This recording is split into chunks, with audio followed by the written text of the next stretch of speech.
Hey, I'm Bob and I like to make stuff. Today I'm gonna make a modern dresser.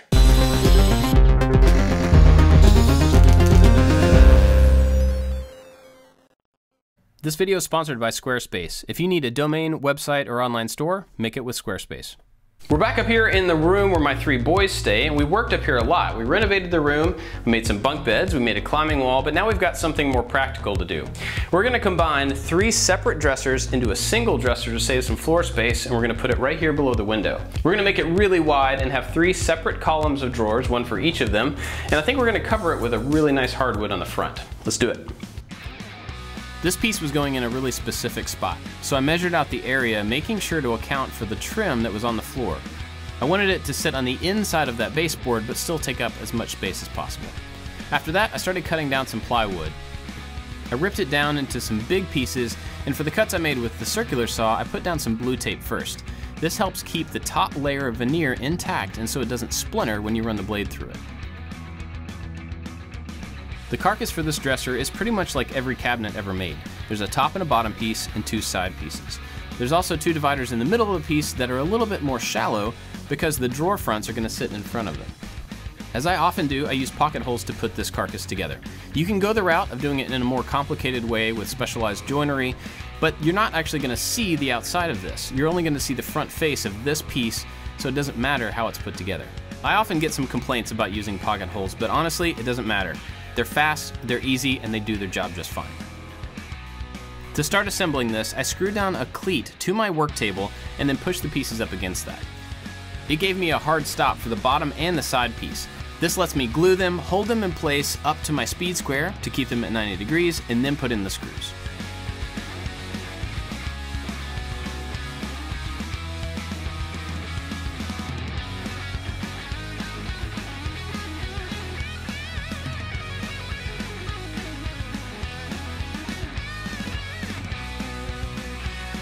After getting the outside box put together, it was time to put in the 2 dividers in the middle. I measured it an equal distance from the outside and then used a big T-square to draw some lines.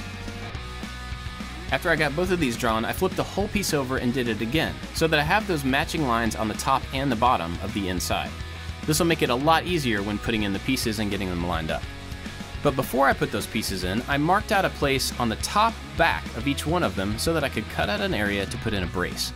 This brace is going to go edge to edge across the entire piece and make it a lot more rigid. This is going to help it from being able to collapse if you pushed on one corner. Now the lines I drew are actually just to show me where to put the glue. So I put some glue down in between those, and then I used a scrap of wood as a spacer against the outside edge to actually sit the divider. By using this one spacer, it's consistent in every position. So I put it in every time before I put in a screw, making sure to push against it so that everything ended up in the right place.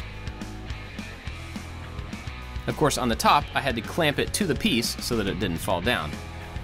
But this is a great way to space things really evenly across several different openings.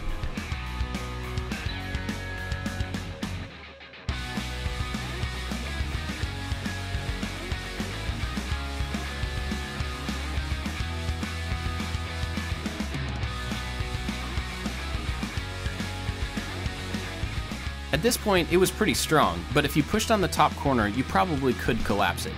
I added some glue in the notches that I'd cut out and along the top of this 1x4 before pushing it in place. After I got it in place, I countersunk some holes from the outside and drove in some screws just to hold it in there really good and solid. I used some wood filler to cover these up. This entire thing is going to get painted, so when it's all said and done, you won't see that at all. I also drove in a couple of screws through the middle spacers just to be safe. After that, it was time to add some edge banding to the plywood. This is a great way to make plywood look a lot more like solid wood, but I said before that this is going to be painted, so that doesn't really matter. What matters here is that the end grain of plywood, all those different little plies, soak up paint differently, and you have to use several coats of paint to get it to look uniform. By putting down some edge banding here, you're painting one solid surface, and it makes it way easier to get a nice clean look. So I ironed down all the edge banding and then trimmed it with a knife and sanded it to be nice and flush before painting this entire thing white with a sprayer. Then it was time to make 12 drawers. The top 9 were exactly the same. The bottom 3 were the same size but a little bit taller. So I set up a stop block to cut all the pieces for all of the drawers at one time before assembling anything.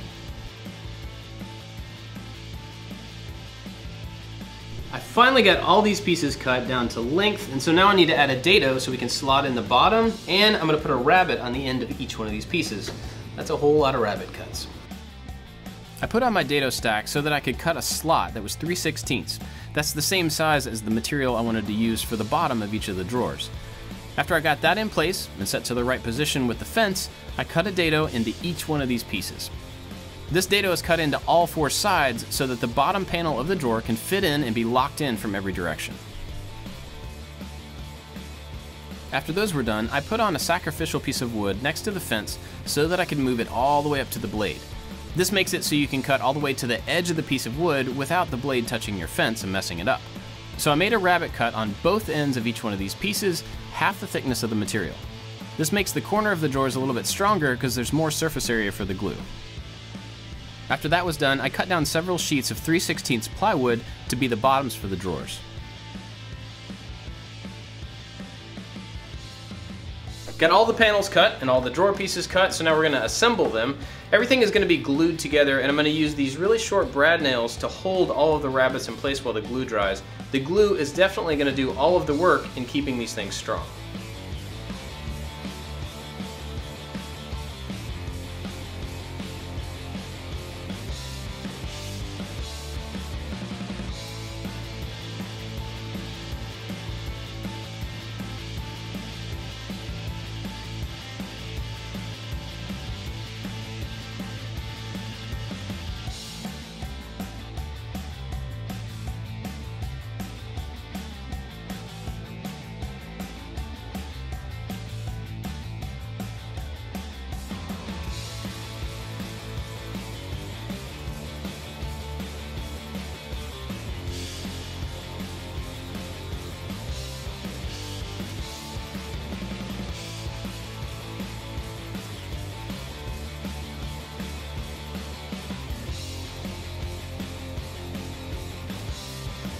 We've got the drawer boxes all ready, but we can't install them yet because I'm waiting for the drawer slides to show up. They'll be here in a couple of days. So we're gonna move on to putting some legs on the bottom of this.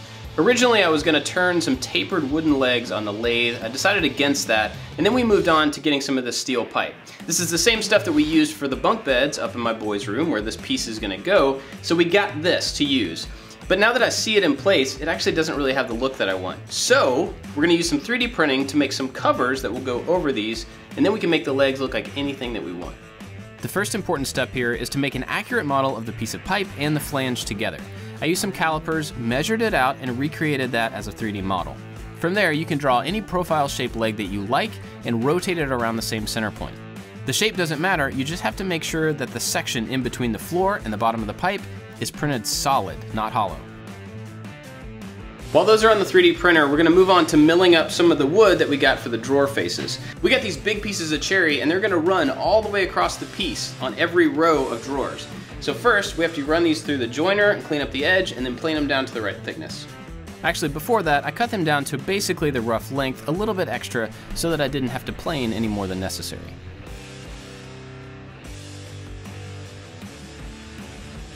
This video is sponsored by Squarespace. If you've got work that you want to show off, or maybe you have an online store that you want to open, or a podcast you want to launch, Squarespace is a fantastic way to get a website up and running very quickly. You start with one of their beautiful templates and then customize it to show off the work that you want to put out into the world. It's a really great way to do it without having any programming knowledge whatsoever. Also, there's never anything to install or upgrade. Everything just works. You can go sign up for a free trial by going to squarespace.com/ILTMS and get your website up and running, and when you're ready to launch, use the code ILTMS to get 10% off your first purchase. If you need a website, or if somebody else you know needs one, be sure to go check them out at squarespace.com/ILTMS. Thanks, Squarespace.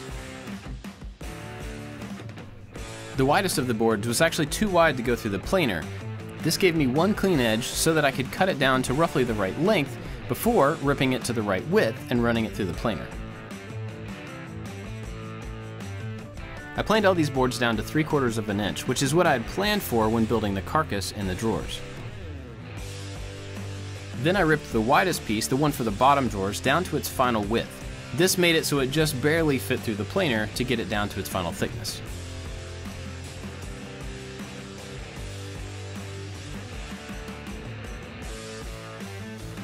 The 3D prints were done at that point, so I tested one of them out, and it worked pretty well. All of the cherry was planed down to its correct thickness, so I ripped all of the pieces down before cutting them to length.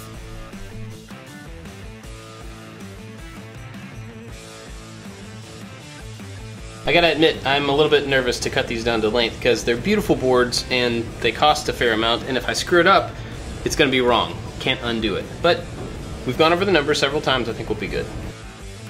These were measured out so that they would fit on the inside of the carcass frame with an 1/8 of an inch space between the frame itself and between each one of the drawers. And if that gap was different from place to place, it would just totally look wrong. So it was really important to make sure to cut on the correct side of the line and get all of the cuts exactly in the right place. Then it was time to put in all the drawer slides for all of the drawers. This took a long time to mark out, but taking your time to get everything marked in the right place makes it a lot easier to get them installed correctly.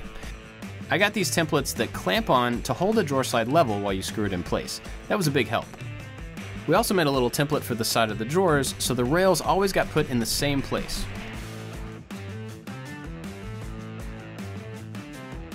Even after getting these installed, I had to do a little adjustment to get the fronts of the drawers all flush. That was really important because the next step was to put on the new drawer fronts made out of cherry. And to get those drawer fronts installed, the first step was to add some double-sided tape to the fronts of all of these boxes. I put some 1/8 inch spacers around the outside before setting each one of these pieces in place. This forced the gap to be the same between the outside and in between each one of the drawer sets. I wanted these to be permanently locked in place before I cut them down into individual drawer fronts. We pulled out an entire row of drawers at the same time and used some clamps to hold the cherry against the drawer boxes. With that held in the correct place, I countersunk some holes from the inside of each drawer and drove in some screws. The holes and the screws give me a place that I can reposition each one of these drawer fronts after they're cut into individual pieces. After that, we moved down to the next drawer and then did the exact same thing for the other rows. And I actually really liked how it looked to have one solid piece running across an entire row at a time. I considered leaving it like this, but then decided against it in the end. Next, I needed to draw the lines so I knew where to cut. I did this while everything was still in place. I laid it on its back and drew one line from top to bottom. From there, I took out all the screws and then peeled off the tape for each row. Then using the crosscut sled on the table saw, I cut each one of these pieces down into the individual drawer fronts. Rather than adding hardware, I wanted to make a cutout for you to open and close each one of the drawers. But I also wanted them to be all exactly the same, so I made a template out of a piece of scrap. I drew it out, marking where the center point of the opening was, and then cut it out on the bandsaw. Then I marked the center of each one of these pieces and lined up those lines. I traced the shape onto each one of the drawer fronts and then cut it out with a jigsaw. I could have used the bandsaw as well, but I actually had better luck with the jigsaw in this case. Finally got all the drawer fronts done and they turned out great. I'm really happy with how they're looking and the shape that they're in. Now it's time to finally put finish on them. I did some tests with finish and tried several different things. I tried Danish oil, I tried polyurethane, shellac, and some tung oil finish. And they all looked pretty good, but I ended up deciding on Danish oil because it kind of adds a protective finish once it hardens. And so we're gonna use this and do probably one coat, maybe a light sanding, and then a second coat on all of these. First step is to do a tack cloth to get rid of all the dust on the surface, and then we'll lay down some finish.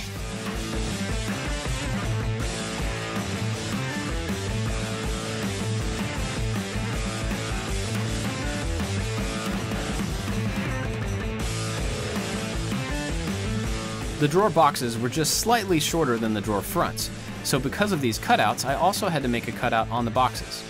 I marked where those needed to be on each one of the drawers, and then cut it out with a jigsaw. These shapes were much bigger than the ones on the drawer fronts, so that you wouldn't see any of this plywood when you looked through.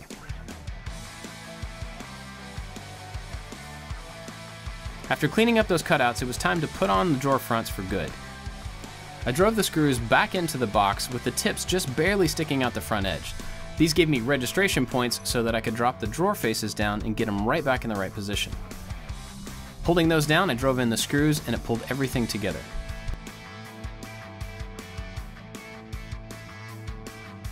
I finally got the piece put into place and it was supposed to have legs, but I've decided not to put them on. The original idea was to make the leg out of this flange and steel pipe and then cover it with this 3D printed tapered leg.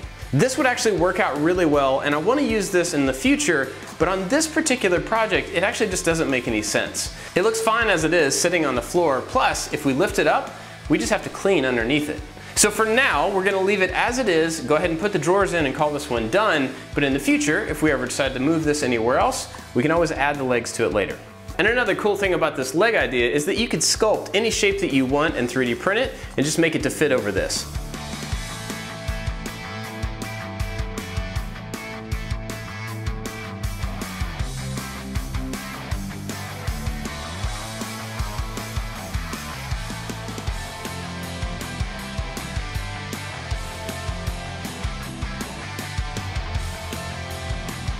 And here it is, it's all finished and I absolutely love the way it turned out.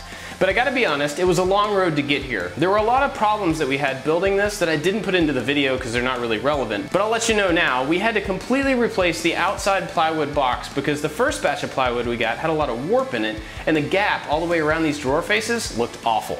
We went back and forth on drawer slides and had to end up getting the more expensive ones. Overall, this project cost way more than I thought it was going to. In fact, the cherry on the front of this was actually the cheapest part of the project because we got that from a local sawmill. But given that I needed to build a dresser to fit a specific space and a specific set of needs, this turned out great. I'll also be very happy if I don't have to make any drawers for a very long time. I'd love to know what you think about this one. Let me know down in the comments. And I've got lots of other types of projects, furniture and 3D printing and all sorts of other stuff. Be sure to check that over there and don't forget to subscribe. That's it for this one, guys. Thanks for watching. I'll see you next time. Pipe like I used on the bed. That's it for this one, guys. Thanks for watching. I'll see you next time. But all that said, if you need a big dresser, something that fits, how do I say it?